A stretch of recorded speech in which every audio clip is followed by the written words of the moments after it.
नमोस्तु महाराज जी। आज सब जगह से जनता आई है और जनता को देख करके एक ज्वलंत प्रश्न हमारे सामने खड़ा हुआ। आज वर्तमान समय की जो परिस्थिति बन रही है कि बच्चे पढ़ लिख जाते हैं, शादी नहीं हो रही, और शादी हो जाती है तो तलाक हो जाता है। आखिर ऐसा क्यों? हम लोग भरसक प्रयत्न कर रहे हैं बच्चों को समझाने का, बच्चियों को समझाने का, लेकिन उसके बाद में भी इस प्रकार की समस्याएं जैन समाज में बहुत उठ रही है और आए दिन हम लोग प्रयत्न कर रहे हैं आपके माध्यम से। यदि शंका का समाधान हो तो बहुत बढ़िया। शादी के मूल कारण है दो जवान आत्माएं जब एक दूसरे को चुनेंगी तो मात्र वो जिस्म को देखेंगी, और दो बूढ़ी आत्माएं दो जवान को मिलाएंगी तो अंदर के गुणों से मिलाएंगी।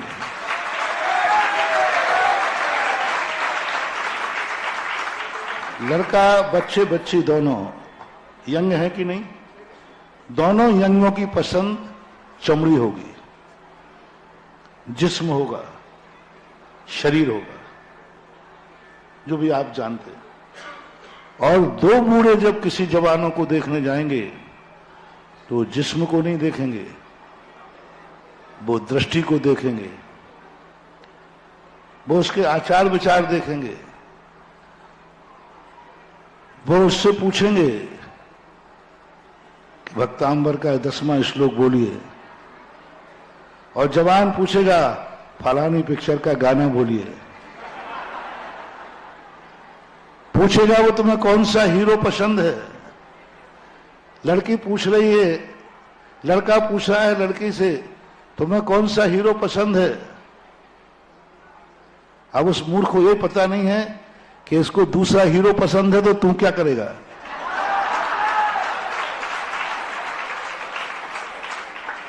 लड़की पूछ रही है तुम्हें कौन सी हीरोइन पसंद है, उस मूर्ख को ये पसंद मालूम नहीं है कि यदि इसको दूसरी हीरोइन पसंद है तो तू क्या करेगी जिंदगी भर। ये तकाजा हो रहा है तलाक का। गुणों की तरफ ध्यान नहीं दे रहा। पहले बच्ची को देखने बुजुर्ग जाते थे, मामा जाते थे, जिनकी शादियां हो चुकी हैं वे जाते थे, जो उनके गार्जियन होते थे, जो आशीर्वाद देते थे, वो चयन करते थे, क्योंकि उनकी जिंदगी अनुभव से गुजर चुकी है। और आज उनका तरफ से ध्यान कम होकर के स्वयं लड़के लड़की को पसंद कर रहे हैं। इसी का परिणाम है कि वो पसंद थोड़े दिन चलती है और बाद में बिगड़ जाती है। दूसरा परिणाम हो रहा है एकाकी परिवार, और एकाकी परिवार का कारण बन रहा है कि व्यक्ति बहुत जल्दी टूट जाता है, कोई समझाने वाला ही नहीं। एक में बिगाड़ हो गया तो कोई दूसरा समझा देगा, ये है ही नहीं। और तीसरा कारण बन रहा है कि बच्चे और बच्चियों का जो बैलेंस कम हो रहा है, कन्याओं की संख्या कम और बच्चों की संख्या ज्यादा है, यही सबसे ज्यादा तलाक का कारण बन रहा है। और तलाक होने का कारण यही है कि वो कितनी तलाक दे दो हमें दूसरा मिल जाएगा। और आजकल जो सामाजिक बंधन थे वो तो बंधन खत्म प्राय हो ही गए, ये समाज का डर खत्म था। इस कारण से ये शादियां होती हैं। एक व्यक्ति ने कहा लव मैरिज वाला था, बोले महाराज जी माता पिता सब लोग नहीं मानते, आप बताओ जोड़ी रव में बनती है ना? जोड़ी कहां बनती है? रव में। स्वर्ग से जोड़ी बन के आती है। कौन कहते हैं? लैला मजनू। महाराज जी हमारी क्या गलती है, जोड़ी रव में बनती आती है। मैंने कि अच्छा है, बहुत अच्छी बात है। जब रव ने बना दी जोड़ी तो मुझे ये बताओ, चलो मैं तुम्हारे साथ, क्योंकि आजकल के बच्चों के विरोध में जाना ठीक नहीं। हम कहते चलो हम तुम्हारे साथ है, रव ने बना दी जोड़ी, पक्का। अब जब जोड़ी रव ने बनाई थी तो तलाक किसने बना दी? यदि इसी सिद्धांत पर तुम कायम हो कि जोड़ी रव से बन के आती है तो उस रव को स्वीकार करना चाहिए। जिंदगी में कभी एक दूसरे के विपरीत जाने का भाव भी नहीं कर, क्योंकि जोड़ी कहां से बन के आई? रव से जब बन के आई है तो जिंदगी भर उसको निभाना चाहिए। बनने की बारी आई तो रव से आई और तोड़ने की बारी आई तो नरक से आई। तो ये सब चीजें सैद्धांतिक नहीं है, ये चीजें तुम्हारी सही पहचान नहीं है। तो इन कारणों में बहुत बड़ा कारण बन रहा है संयुक्त परिवार का टूटना, सबसे ज्यादा तलाक का कारण बन रहा है। संयुक्त परिवारों में तलाक सबसे कम होते थे, होते ही नहीं थे, क्योंकि संयुक्त परिवारों में लोक लाज होती थी, संयुक्त परिवारों में मर्यादा होती थी। संयुक्त परिवार में रहने वाली बहू 10 बार उसको विनय करना पड़ती थी, क्योंकि कोई ना कोई बड़ा आएगा। जब व्यक्ति बड़ा आएगा, दिन में 10 बार बड़े आएंगे तो 10 बार घूंघट डालेगी, 10 बार मर्यादा में रहेगी, 10 बार उसको उनको रिस्पेक्ट करना पड़ेगा। और जो व्यक्ति दिन भर में 10 बार विनय करता है उसके अंदर कभी तलाक लेने का भाव ही नहीं आएगा। अकेले दोनों मियां बीवी रहते हैं, वो तो विनय गुण तो उनमें खत्म ही है।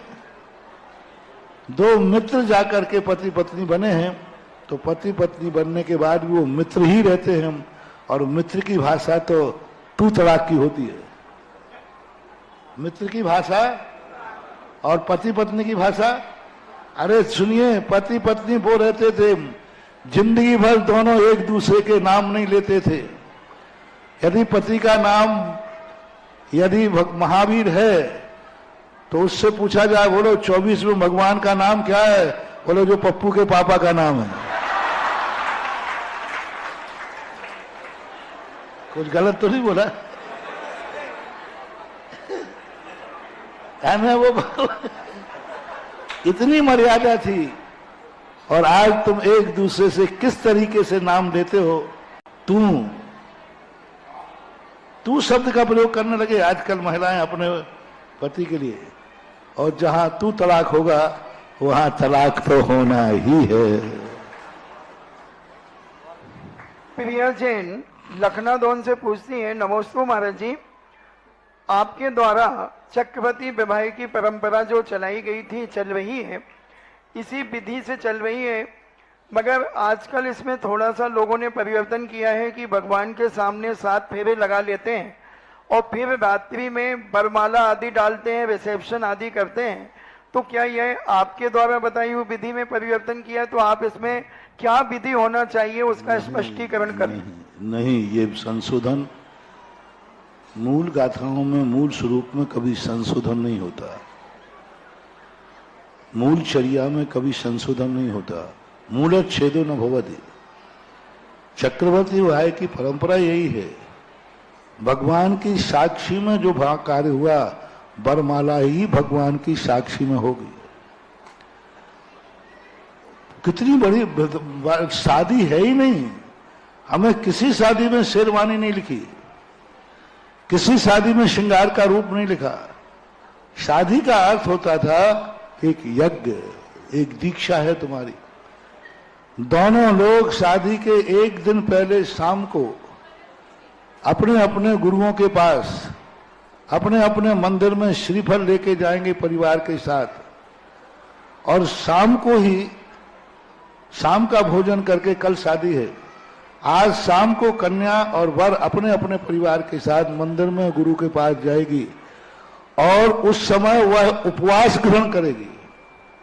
शादी के दिन का उपवास आज ले लेगी, आज शाम को ही, और दूसरे दिन जब उठ करके नहा धो करके दोनों पक्ष पूजा के विधान में बैठेंगे, जैसे विधान में बैठते ना आप लोग, एक और वर पक्ष और एक और सब धोती दुपट्टा में रहेंगे।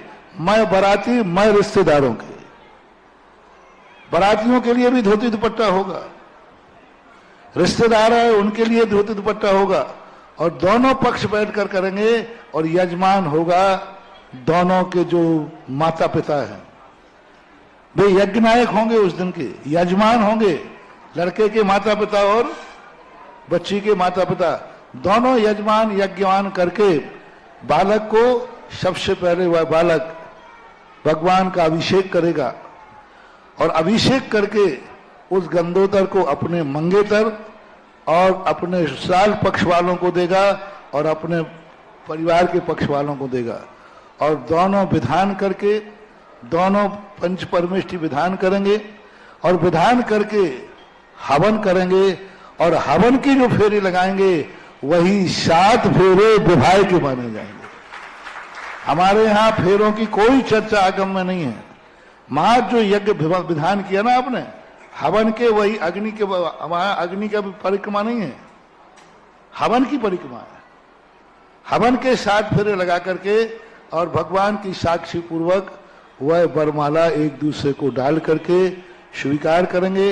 वहीं जो भी वचन आदि पंडित बोलता है वह सब दस्तूर करके और वहीं से जाकर के दोनों व्यक्ति 7 दिन का ब्रह्मचर्य व्रत लेकर के किसी तीर्थ क्षेत्र पर गुरुओं के पास धर्म पूर्वक 7 दिन व्यतीत करेंगे।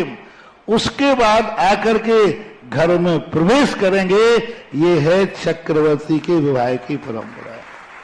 रिसेप्शन आदि उसके बाद की बात है, जब वो लौट के आए 7 दिन के बाद, उसके बाद फिर रिसेप्शन आदि भोजन कराना, वो भी शुद्ध भोजन, दिन में भोजन, घर में भोजन, होटलों में नहीं। पहले लोगों के भले छोटे घर थे लेकिन बारात घर में बुलवाते थे और भोजन भी चाहे भली सड़क को लेना पड़े लेकिन दरवाजे के सामने भोजन होना चाहिए। बारातों का, रिसेप्शन का कोई भी भोजन है वह घर में ही होना चाहिए। उससे दरिद्रता, अपशकुन, घर के अंदर नकारात्मक स्थिति समाप्त हो जाती है। अब आज आपने वे तो समाप्त कर दिए और कहां गार्डनों में जाते हो। इनके विवाह के भोजन घर में ही होना चाहिए। उसका एक बहुत बड़ा दस्तूर है। एक बार मैंने कहा था, अभी नहीं बोल रहा हूं, तो इस प्रकार के चक्रवर्ती विवाह होना चाहिए। इधर करके होटलों में जाना, रात में खाना, घूमने जाना, ये सब आदर्श परंपरा नहीं है। यही परंपरा श्री राम का जब विवाह हुआ, सीता का और रामचंद्र जी का, दोनों का उस दिन उपवास था। जैनागम में भी यही मिलता है, वैष्णव दर्शन में भी यही मिलता है कि उस दिन दोनों के उपवास थे। अब उपवास यदि तुम नहीं कर पाते हो तो ठीक है, कुछ पेय ले लो। मान लो उपवास की शक्ति नहीं है तो थोड़ा पेय ले लो, दूध पानी वगैरह ले लो। और शक्ति नहीं है तो फलाहार ले लो, फल वगैरह खा लो। लेकिन दुनिया भर के और चीजें खाना पीना ये ठीक नहीं है। इससे अच्छा है कि आप जो विवाह करते वो करो। चक्रवर्ती विवाह करके चक्रवर्ती विवाह को बदनाम मत करो और आपको जो उसका अपशगुन होगा वो दोष भी आपको लगेगा।